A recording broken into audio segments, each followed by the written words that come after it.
Explain ko sa inyo yung tatlong kitaan dito. So yung number one, yung direct referral. Explain natin, no, direct referral. At yung recurring bonus, no. At yung rank upgrade bonus. Rank upgrade bonus. Yan ang ating pag-usapan. Yung tatlo muna, no. Kasi may lima kasi itong kitaan. Ito yung unahin natin. So, number one, direct referral. Paano ba tayo kikita dito sa Rain BNB, no? So, ang kagandahan dito guys, diretso na po sa wallet, sa ating crypto wallet, ang ating income. So, ito lang yan kasimple, no? Ikaw yan. So, dito walang limit kahit ilan na may invite. Pwedeng 5, pwedeng 2, pwedeng 3, yung 4, pwedeng 5. So, for example, invite mo ito ha. Yan, 5. Sample lang. At sa tingin natin, hindi mahirap mag-invite kasi 200 pesos lang kastusin nila. Actually, hindi pen maubos kasi sa ngayon ay nasa 160 lang ang kailangan. So, yung sobra, maiwan lang sa wallet. So, ito siya, nung pumasok siya, nagbawag siya ng 160, no? 160.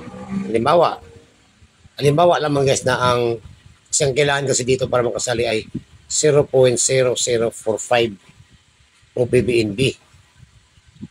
Oh, minsan nagbago-bago yan, naging 140, 150, 160, 170. Hindi magparehas. Yung palagay lang natin na 160. So pagpasok niya, pag-register niya, papasok sa iyo ang halagang ito kuha mo nasa 112 guys. Papasok sa iyo. Imagine mo, 112 papasok sa inyong crypto wallet. That is estimated 70% 0.22 base sa entry. Papasok sa inyong wallet. Diretso na po yan. Hindi mo na kailangan na i-request ng fiat. Diretso na po sa inyong wallet. So ito pa, nang pumasok siya, so ganito din, gawas ng 160.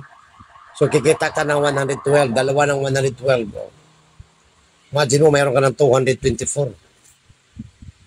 At dito guys, bawi ka na sa puhunan mo. Sa dalawang invite mo lang. Diba? Napakaganda. Sa tingin mo ba, mahirapan ka mag-invite sa puhunan ng 200 pesos?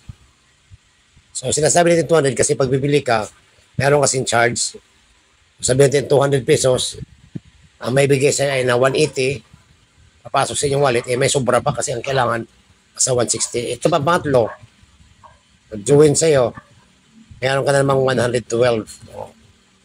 Paano kung nakarami ka sa inviting pa lamang? Imagine mo guys, sa inviting pa lang. Sa dalawa pa lang, bawi na. Sino bang hindi ganahan? Okay, so naintindihan nyo na guys, kung nakarami ka pa dyan, meron ka namang invite dito. Talagang kinakarir mo, may invite ka dito. Another naman yan. Ano? Another naman na 112 pesos. Ulitin ko guys ha. Hindi mo na kailangan i-request out, papasok na yan sa inyong wallet. Okay? So, ang tanong, dyan nang ba nagtatapos sa direct referral? Hindi. Alam mo kung bakit, ganito kasi yan. Ay, maintindihan nyo. Meron kasi tayong 15 ranks. No? 15 ranks. So, yung nag-join sila, ang kanilang rank ay pinaka-beginner. Yan ang beginner's rank. Beginner pa lamang. Ang kitaan na totoo dyan, yung maganda, wala pa dyan sa beginner. Kumbaga, pag-umpisa pa lamang yan. Once na nag-upgrade ito, no? Nag-upgrade ito. No? Nag-upgrade ito. Pag-upgrade siya sa sunod na rank, which is influencer. Influencer, no?